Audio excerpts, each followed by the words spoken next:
So this is a gritty spaghetti western about a robot horse, hence the title of Robot Horse. So here's just the elevator pitch.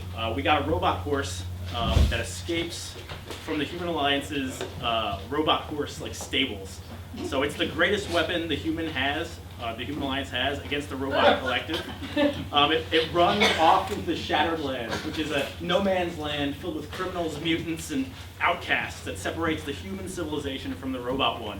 And so its presence there violates the long-standing demilitarized treaty between both the robots and the humans.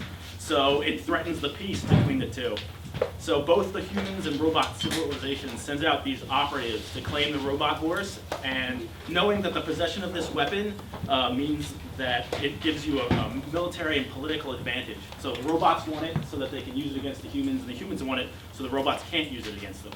So outcasts, mutants, and criminals hear rumors of the value of this robot horse, and they're looking for it for fame and glory, possibly to sell back to one of these civilizations. So these forces all converge on a small town, the only town in the middle of this blasted landscape called Perspective, and it's run by a robot sheriff and a brothel madam. And the town descends into anarchy as all of these forces basically fight each other for the prize. And some of these guys will die looking for the robot horse, and others will just die by getting killed by other people who are searching for it. So the plot outline is it's like a human-robot Cold War. These two superpowers are vying for dominance. It's the Cuban Missile Crisis of this world. So officially this hasn't happened, nothing's going on, but obviously something has happened. So these two powers you never actually go to either of these civilizations. You only feel their influence into play through proxies. So they're hiring bounty hunters, they're hiring assassins to come and track this thing down. Some independents know this, and they want to get rich, they want to get powerful. Maybe they had a crime, and they were cast out of their civilization, and they want to get back in. So what they're going to do is they're going to find this robot horse, and they're going to sell it back to the civilization they want to get back into. So there's a group of mutants out in the middle of this wasteland that wants to be the third superpower. So they're looking for this weapon to actually become a nuclear power. And so basically the general idea is rumors were heard that the robot horse is around Perspective, and everybody makes their way there, and then shit goes down. So there's, as I said, some major factions. You have the Robot Collective, which is never really seen because they can't officially have a presence in the Shattered Lands. The Human Alliance, which is the same, they actually don't have, they're not seen, they're just influence other characters in here. You've got the Shattered Landers, who are outcasts, people who commit crimes and wanted to flee to places where they couldn't get tracked down. And then you have the cyborg mutant third world, which represents a whole bunch of these outcasts who got together and decided to start a nation state. So here's a preliminary plot arc, and this can change. This is just something that we were spitballing and showing around. So the idea is the robot horse escapes, and all these superpowers panic. Rumors of this robot horse escaping in Perspective surface.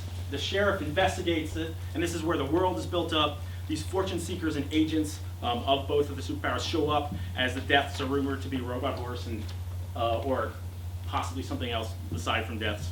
Who knows? Character development and conflict amongst these seekers and agents occurs. And then the robot horse is spotted. Maybe somebody dying comes into town.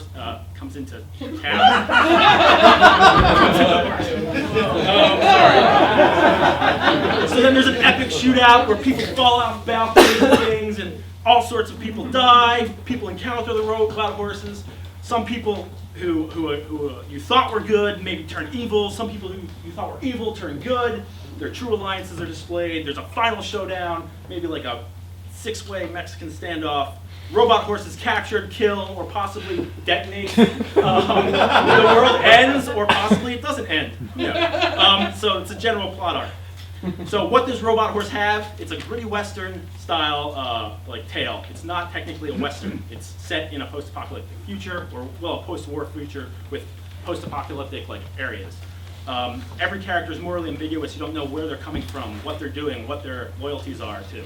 There's gunfights, there's bar fight, desert chases, showdowns at dawn, possibly a nuclear explosion, all on stage. The music is basically spaghetti western, think Ecstasy of Gold, sort of that kind of, I want to say epic, like almost classical stuff, mixed with some electronic, as well as western folk and folk metal music. There's a whole bunch of diverse characters, mutants, robots, maybe a centaur, cyborgs, maybe a few centaurs, I don't know. There's a number of centaurs, but we'll debate on how many. So what it doesn't have is there's no anachronism. This world is breathing. There's nothing that would be out of place. It's not just a Western with robots. This is a future that is Western-like, and the tale is Western. It's set entirely in the Shattered Lands. You don't ever go to a super future set in one of these big civilizations. There's no steampunk. This is not a steampunk area. No gears. And there's no large armies. No large forces trying to get this robot horse. If there is, possibly from the third country, there's probably going to be a time constraint. They're like, oh god, we got to get this robot horse before this army gets here and claims it for themselves. So the robot horse is not a character, it's a force of nature. It's decked out with weapons, and it's powered by a hydrogen bomb. And this is the real reason everybody's looking for it. It's the most terrifying weapon and one of the most sought-after treasures. Whoever has this has the power in the Shattered Lands. It will probably murder anybody it encounters. It is a weapon. And it also is a super awesome horse puppet we can make.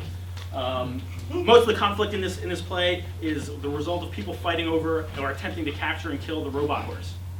Main characters. We have the sheriff. He's kind of an idiot. He doesn't give a shit. He doesn't give zero fucks. He'll just walk in, shoot first, then never ask questions because fuck it, doesn't matter. The mayor / the brothel owner is considered a complete asshole because they stick up for themselves. Very, very smart, and she, whatever, is very practical. They do what needs to be done. The third character is a homesteader who was kicked out of his or her civilization for violating some cultural taboo that the other civilization doesn't even care about. Starts a new life, doesn't care about the robot horse, wants to just basically live. And it's probably only the good person in this entire production. So there's also robot recruit agents. Here's some of the fortune seekers. This could be anybody. The environment, you have this blasted area with these epically large, ruined structures. This is very bright. Think deserts, think bright and high noon. Very colorful. Exteriors, in perspective, are these broken down, cobbled together houses. Very Western, but only in Western in the sense that this is built with stuff around, stuff that has been blown apart, and stuff that they managed to get their hands on. The interiors, you've got bars and saloons, a lot of bars and saloons. Probably the entire town is just bars and saloons. Perspective should be considered the place where people go to spend their money because it's the only place in the entire Shattered Lands where you can actually get some entertainment. And as you can see here, we have a brothel, and that's kind of, I don't want to really even say it's a brothel, it's more of a theater where people can go and forget that they're in a nuclear wasteland for a while. So why robot horse? Well, you've got guns, backstabbing, double crosses, shootouts. It's a moral drama, has a massive diversity of costumes, makeup, puppetry, mutants, cyborgs, robots, humans. You have these awesomely huge post-apocalyptic set pieces, ruined future buildings, irradiated wastelands, rustic towns on the edge of civilization. I want an actual thermonuclear detonation on stage. This might require everyone to die, but I don't care. Additionally, Bros has a distinct lack of advanced horse puppetry, and that is the music, again, is a mix of this folk metal trail music, epic Western soundtracks, and Western trail and electric robot music. Imagine, robots trying to interpret this folk music, and that's kind of what I want, and that's the end. Woo!